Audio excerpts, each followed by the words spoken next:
Hello students, class 10 math Shri Balaji publications chapter 1 वास्तविक संख्याएं। इसमें आज हम बहुविकल्पी प्रश्न यानी कि एमसीक्यू को सॉल्व करेंगे। सही विकल्प का चयन कीजिए। क्वेश्चन 1, संख्या 5.2333 ... 1 क्या है? ये ऑप्शन में लिखा हुआ है। ऑप्शन ए परिमेय संख्या है, बी अपरिमेय संख्या है, सी एक पूर्णांक है, डी इनमें से कोई नहीं है। तो पहले इसे सॉल्व करेंगे तो पता चलेगा क्या है।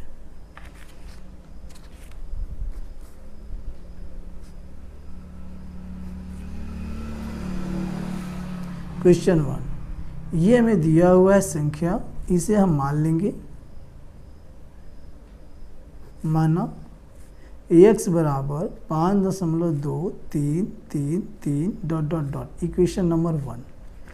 चूँकि यहाँ पे ये जो संख्या 3 है, ये केवल 3 ही बार बार रिपीट हो रही है, यानी एक ही संख्या बार बार रिपीट हो रही है, इसलिए 3 के ऊपर बार लग जाएगा। तो यहाँ हम कर सकते हैं, ये हो जाएगा हमारा 5.23 और यहाँ 3 के ऊपर बार। चूँकि एक ही संख्या के ऊपर बार लगा है, इसलिए दोनों पक्षों में 10 से गुणा करने पर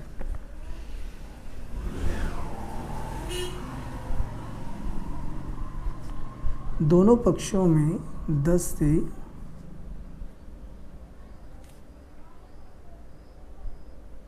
गुणा करने पर गुणा करेंगे तो ये हो जाएगा 10x, और जब इसमें हम गुणा करेंगे तो ये हो जाएगा 52.3333 ... इसे हम मान लेंगे समीकरण 2। अब समीकरण 2 में से समीकरण 1 को घटा देंगे। समीकरण 2 में से समीकरण 1 को घटाने पर जब घटाएंगे तो 10x में से x घटेगा, यानी कि लेफ्ट का लेफ्ट में घटेगा और राइट का राइट में। तो 10x minus x is equal to 52.3333 ... minus 5.2333 ... तो यहाँ पे 10x में से x घटाएंगे तो आ जाएगा ये 9x, और यहाँ इसमें से इसको घटाएंगे रफ में तो 52.333 ... ये है 5.2333 ... तो यहाँ से ये इधर का तो सब हो जाएगा 0, और यहाँ 3 में से 2 हटाएंगे तो 1 बचेगा, और एक हासिल लेंगे, 12 में से 5 जाएगा 7 बचेगा, यहाँ बचा 4। तो 47.1 यहाँ हम लिख सकते हैं 47.1, और ये हमारे पास क्या है? x है, ये हमारे पास x है। तो 47.1, और ये जो है 9 तिरछे गुना में इसके बटे में आ जाएगा। जब दशमलव हटाएंगे तो x बराबर 47.1/9 गुणा 10, यानी ये आ जाएगा 471/90, जो कि एक परिमेय संख्या है। यहाँ हम लिख सकते हैं परिमेय संख्या है।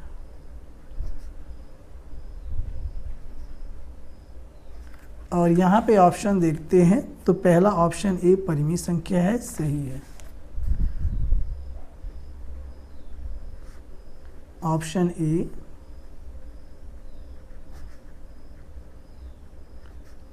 परिमेय संख्या है, यही इसका सही उत्तर है। प्रश्न 2, किसी धनात्मक पूर्णांक q के लिए एक प्रत्येक धनात्मक समपूर्णांक निम्न में से किस रूप का होगा? Option A q, B 2q, C 2q+1, D इनमें से कोई नहीं।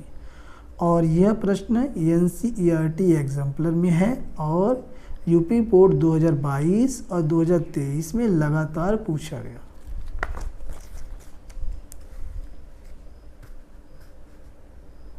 क्वेश्चन 2, तो यहाँ पे सबसे पहले धनात्मक पूर्णांक, तो यहाँ हम लिख सकते हैं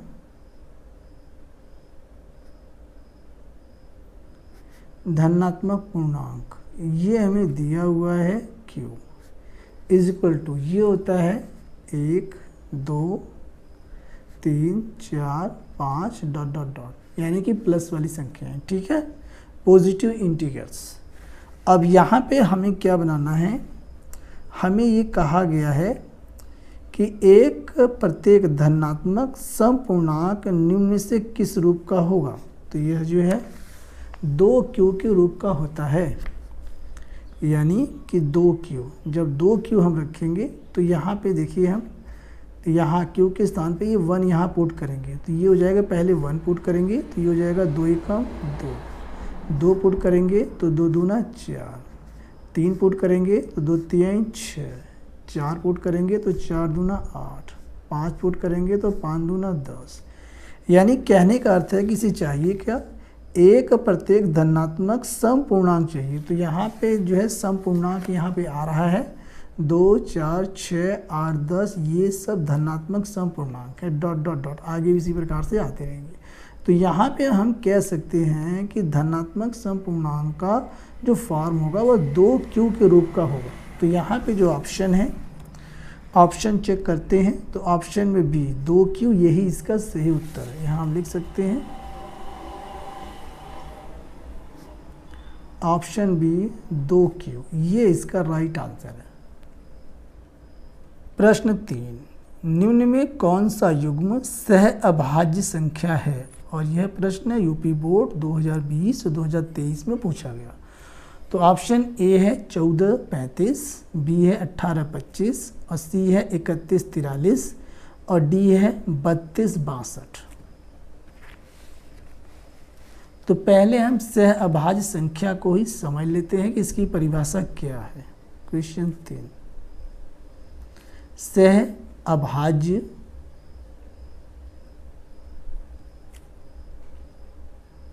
संख्या, इसे अंग्रेजी में हम को प्राइम नंबर्स के नाम से जानते हैं। सह अभाज्य संख्याएं, सह अभाज्य संख्याएं वे संख्याएं होती हैं जिनका HCF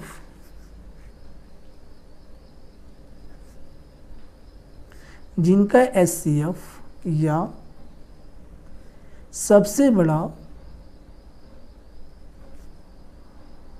सामान्य भाजक यानी कि डिवाइजर 1 होता है, यानी कि 1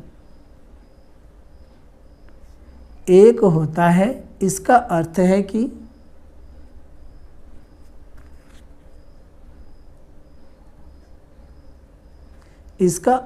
कि एक के अलावा उनका कोई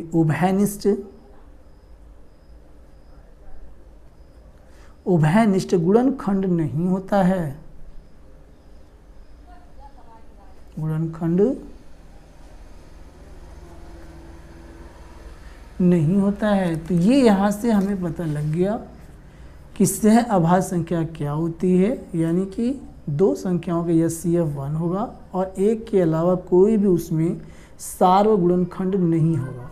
तो यहाँ पे हम चेक करते हैं, हमारे पास यहाँ दिया हुआ है, देखिए 1435। तो 1435 जो है ये 7 से भी डिवाइड है और ये 35 भी 7 से डिवाइड है। 1435 दोनों 7 से डिवाइड है, तो एक के अलावा इसमें 7 भी गुणनखंड है, तो ये तो हो नहीं सकता। अब यहाँ पे आता है बी 1825। 1825 में एक के अलावा कोई भी सार्वगुणनखंड नहीं है, तो यहाँ पे हम कह सकते हैं ऑप्शन बी जो है, ऑप्शन बी 18 और ये 25।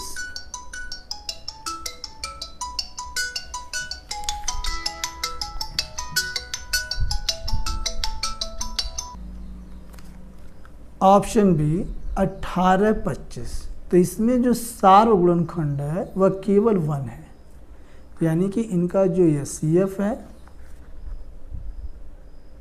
वह केवल 1 है।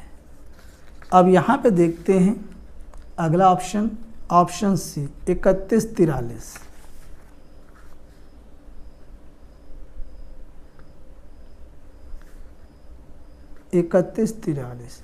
तो 3143 में भी 1 के अलावा कोई भी सारो गुणनखंड नहीं है, तो इसका भी HCF जो है 1 है। अब चेक करते हैं ऑप्शन डी 3262। तो 32 और 62 ये 1 के अलावा 2 से भी ये डिवाइड है, इसलिए ये भी नहीं होगा। तो यहाँ पे हम कह सकते हैं कि सह अभाज्य संख्याएं जो है बी और सी दोनों ऑप्शन है। तो यहाँ पे दोनों ऑप्शन ही सही है क्योंकि दोनों के HCF 1 है।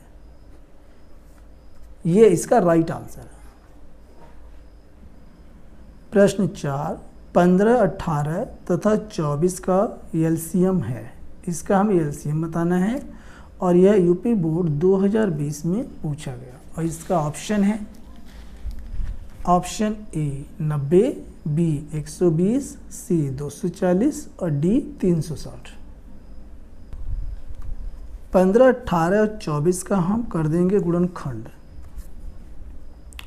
तो यह 2 से कटेगा 15, 2 9 18 और 2 से 24 को काटेंगे आ जाएगा 12, फिर 2 से डिवाइड करेंगे 15, 9, ये 6 बार में कटेगा, फिर 2 से डिवाइड करेंगे 15, 9 और ये 3। अब ये 3 से जाएगा, 3 पंजे 15, 3 त्रिका 9 और ये 3 का 3। फिर ये 3 से जाएगा 5, 1, 1। अब ये 5 से जाएगा 1, 1, 1। तो यहाँ पे 15, 18 और 24 का एलसीएम हो जाएगा 2 गुणा 2 गुणा 2 और 3 गुणा 3 गुणा 5 बराबर 2 दूना 4 दूना 8 गुणा 3 त्रिका 9 गुणा 5। तो 8 पंजे 40 गुणा में 9, 9 0 0, 9 चौक 36, 360।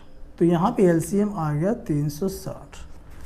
और ऑप्शन में देखते हैं तो ऑप्शन इसका जो डी है यही इसका सही उत्तर है 360।